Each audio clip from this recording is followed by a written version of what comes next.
14 deputados faltaram mais de um terço das sessões do Congresso Nacional. No total, o semestre tem 241 dias. Eles precisavam aparecer em apenas 55 deles.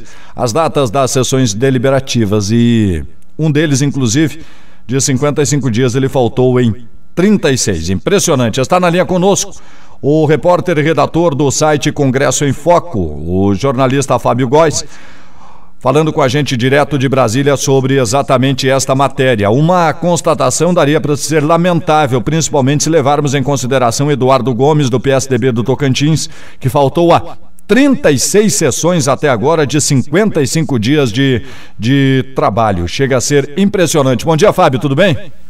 Bom dia, Aldo, bom dia aos ouvintes. Que avaliação dá para a gente se fazer desse estudo, desse levantamento que vocês fizeram aí através do site Congresso em Foco sobre a falta desses parlamentares? Olha, Aldo, é um problema recorrente aqui no Congresso, né? A falta de interesse, vamos dizer assim, no grande centro nervoso das decisões legislativas, que é o plenário da Câmara, né? O plenário do Senado, que a gente também faz o levantamento do Senado também. Você citou Eduardo Gomes, ele é o primeiro secretário, e em conversa com ele, o primeiro secretário da Câmara, ele alegou muitos compromissos inerentes ao posto. De fato, é uma gama de atividades muito grande que um deputado da mesa diretora, como é o caso dele, assume diante do dia a dia, né, em trabalhos variados, em comissões, juntas de liderança, etc. Agora, o que é interessante ressaltar, Aldo, é que o eleitor brasileiro, ele teve 572 deputados que exerceram o mandato nesse primeiro semestre, porque são 513, mas uns são deslocados para ministérios, secretarias estaduais, etc., de forma que 572 nomes passaram por lá. Nesses 5 primeiros meses de 2011, apenas 28 desses 572 deputados compareceram a 100% das sessões. É impressionante, né? Para não dizer revoltante. Nos dá a impressão, tu tem esta impressão também de que me parece que as discussões em plenário acabam ficando em segundo plano, Fábio? Olha, Aldo, isso é quase que uma convicção, principalmente entre os cientistas políticos, os observadores mais especializados na cena política brasileira. Eu conversei com o cientista, o Tassiano Nogueira, aqui de Brasília, é um renomado cientista político. E ele me falou do pouco comprometimento dos parlamentares com as grandes discussões que acabam norteando a vida pública brasileira, né, que são as decisões legislativas. Ele me disse da quantidade mínima, aliás, da quantidade infinita de leis que existem no país, né, que existe no país. E o Congresso não se dispõe a regularizar, a complementar. Não tem complementação, não tem atualização, são leis que tramitam há meses, há anos no Congresso, que necessitam de regulamentação, e essa falta de interesse em plenário acaba inviabilizando ou atrapalhando esse bojo esse arcabouço legislativo no país. Você vê, Aldo, que nesse primeiro semestre, foram 5 meses, né, considerando que os deputados tomaram posse dia 2 de fevereiro, foram apenas 5 meses, 55 dias com sessões deliberativas. Houve ocasiões em que, em um dia, mais de uma sessão deliberativa foi realizada. Ou seja, é um percentual muito acentuado de ausências em plenário. Você vê a falta de interesse dos deputados em plenário, se vê nos grandes espaços. Que eu falo em termos físicos, né? O plenário por vezes fica esvaziado e grandes discussões sendo travadas, entendeu? É um problema recorrente. Eu estava lendo aqui a matéria assinada por você, Fábio, também pela Renata Camargo, e em um trecho aqui dessa matéria, deixe-me achá-la aqui, que eu tive que subir um pouquinho, mas em um trecho diz o seguinte: dos 22 parlamentares do PTB, que foi o partido com maior ausência, né? 3 estão entre os mais ausentes. O deputado João Lira, o mais rico do Brasil, e Sérgio Moraes, do Rio Grande do Sul, que ficou conhecido pela frase "estou me lixando para a opinião pública", dita em 2009, no auge do escândalo do deputado do Castelo, Edmar Moreira, sem partido de Minas Gerais. E um comportamento desse é mais lamentável ainda, né? Olha, Aldo, o Sérgio de Moraes com aquela frase e reiteradamente, depois ele reiterou a frase, e o comportamento de parlamentares como ele já demonstra que, de fato, eles não estão muito preocupados com o que a opinião pública vai pensar deles, ainda mais quando se trata de assiduidade, né? Porque é uma coisa que não é considerada uma falta grave e tudo. Mas se o eleitor os colocou lá e paga tão caro por isso, por mês, né? O deputado tem um custo muito grande, o senador igualmente. Então, o mínimo que se espera dos parlamentares é um comprometimento com a causa legislativa, né? Que é para isso que eles foram eleitos. Desde que a gente começou a fazer esse levantamento, Aldo, foi em 2006, a gente tem verificado que já foi muito maior esse número de ausências. Hoje em dia, a gente teve uma redução muito grande, justamente porque a gente começou a fazer esse levantamento e a gente notou que alguns parlamentares passaram a se preocupar em justificar ausências, em registrar presença em plenário, porque eles podem registrar presença à distância, né? Tem terminais eletrônicos nas dependências da Câmara. E é isso, a gente verifica que se não houvesse um levantamento de um veículo especializado, as faltas poderiam ser maiores, entendeu? É uma prática já de décadas no Congresso, né? Os deputados e os senadores não se preocupam muito em presença, muitos viajam, ficam dias, semanas viajando e não justificam. Eles passaram a ter essa preocupação. Por exemplo, para você ter uma ideia, 492 parlamentares se ausentaram 3.302 vezes nesse primeiro semestre. Pois é. É um número absurdo, entendeu? E para mim, né, para qualquer eleitor minimamente sensato, isso não há justificativa para isso. Então, o mínimo que eles poderiam fazer é estarem presentes às grandes discussões em plenário. Será que o Brasil deu pouca atenção, em que pese todas as polêmicas envolvendo seu nome, mas será que o Brasil deu pouca atenção a Clodovil Hernandes quando chamava atenção para esse problema no Congresso? Olha, Aldo, o Clodovil foi um caso sui generis, assim. Ele foi uma voz isolada, né? Inclusive, a atuação dele foi... os deputados viam de uma forma caricata, né, a eleição dele. Mas você veja que, por exemplo, o deputado Romário e o deputado Tiririca, eles tiveram 100% de presença em sessões deliberativas no primeiro semestre. Inclusive, no começo do ano legislativo, saiu uma notícia sobre o Romário, que ele estava jogando futevôlei na Barra da Tijuca e tal, e grandes veículos repercutiram isso. Mas naquele dia, eu estava lá no plenário, conversei com o deputado Romário, ele registrou presença, cumpriu lá a obrigação dele, que era votar para a escolha do presidente da Câmara, né, que acabou por ser o deputado Marco Maia, do PT do Rio Grande do Sul.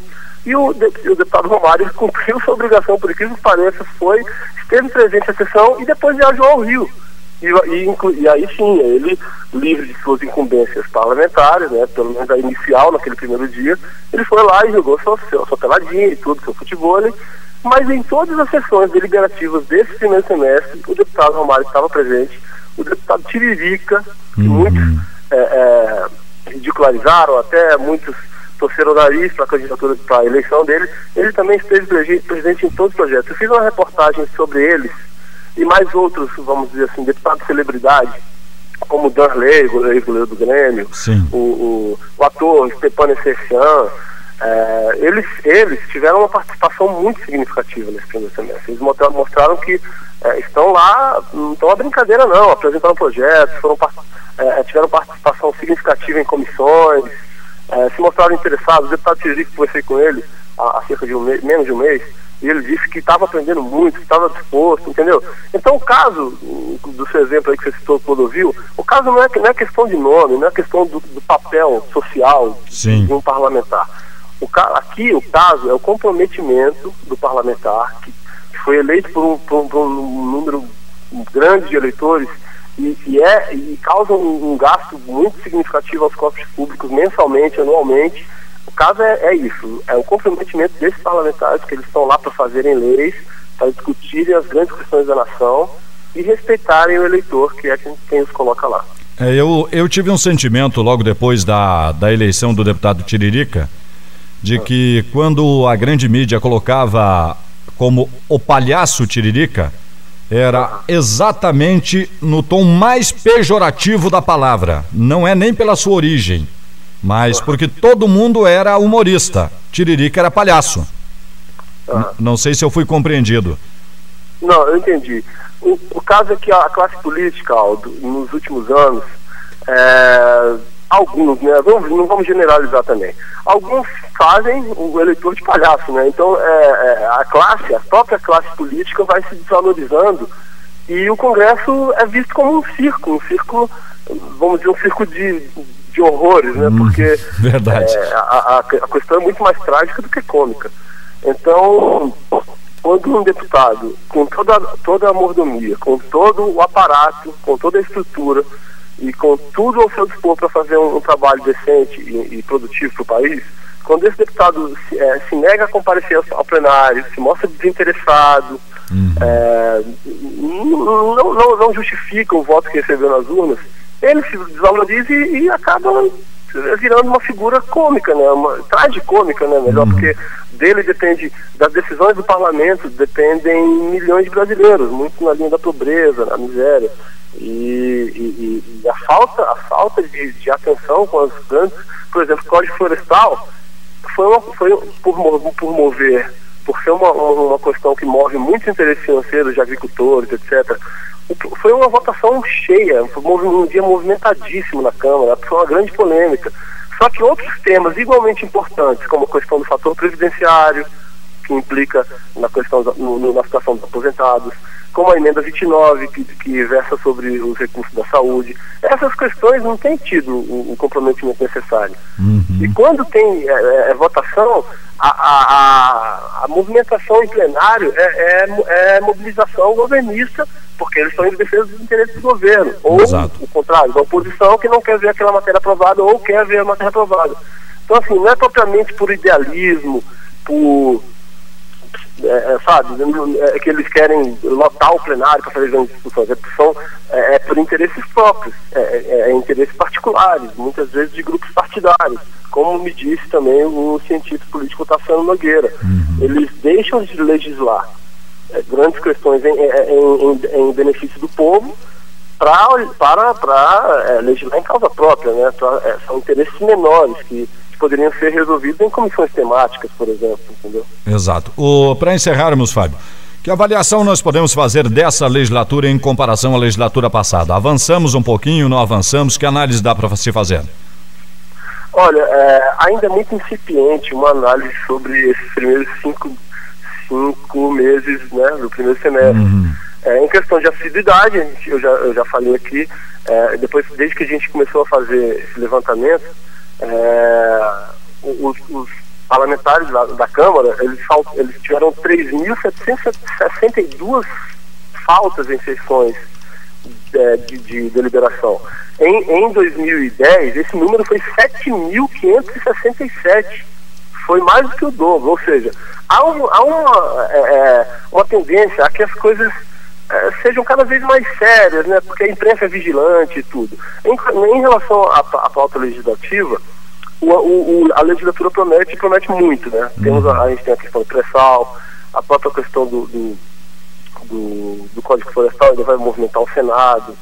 Vem essas questões aí de emenda 29, que é a questão dos limites mínimos a serem investidos na saúde.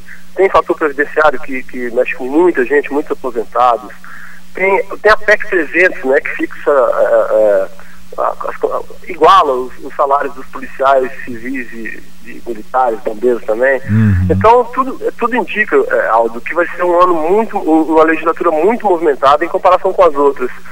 Não dá para agora fazer um prognóstico se vai ser mais produtiva para o país, se vai ser menos produtiva, mas a expectativa é boa, e inclusive com esse novo contexto econômico mundial aí, com ameaça de calote nos Estados Unidos, que deve ser resolvido, mas que implica diretamente aqui para a economia do nosso país.